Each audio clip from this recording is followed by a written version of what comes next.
Today, I'm announcing a series of steps the United States will take to stay ahead of the challenge posed by Iran and North Korea's development of longer-range ballistic missile capabilities. The United States has missile defense systems in place to protect us from limited ICBM attacks, but North Korea in particular has recently made advances in its capabilities and is engaged in a series of irresponsible and reckless provocations. Specifically, North Korea announced last month that it conducted its third nuclear test, and last April displayed what appears to be a road-mobile ICBM. It also used its Taepodong-2 missile to put a satellite into orbit, thus demonstrating progress in its development of long-range missile technology. In order to bolster our protection of the homeland and stay ahead of this threat, we are taking 4 steps.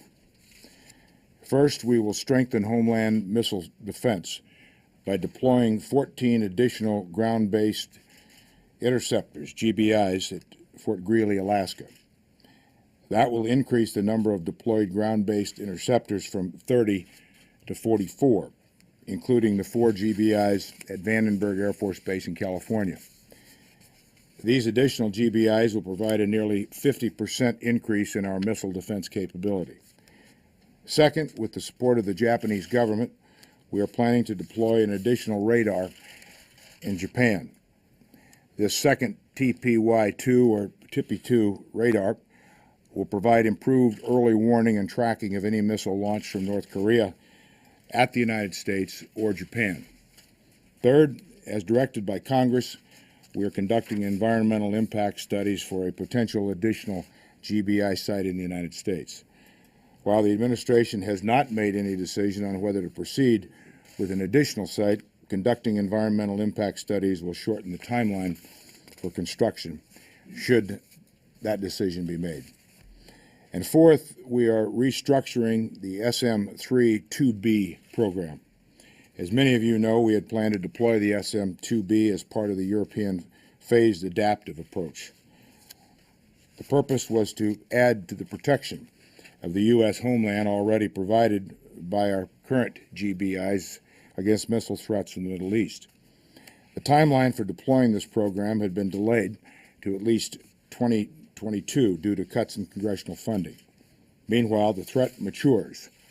By shifting resources from this lagging program to fund the additional GBIs as well as advanced kill vehicle technology that will improve the performance of the GBI and other versions of the SM-3 interceptor, we will be able to add protection against missiles from Iran sooner, while also providing additional protection against the North Korean threat. Let me emphasize the strong and continued commitment of the United States to NATO missile defense. That commitment remains ironclad.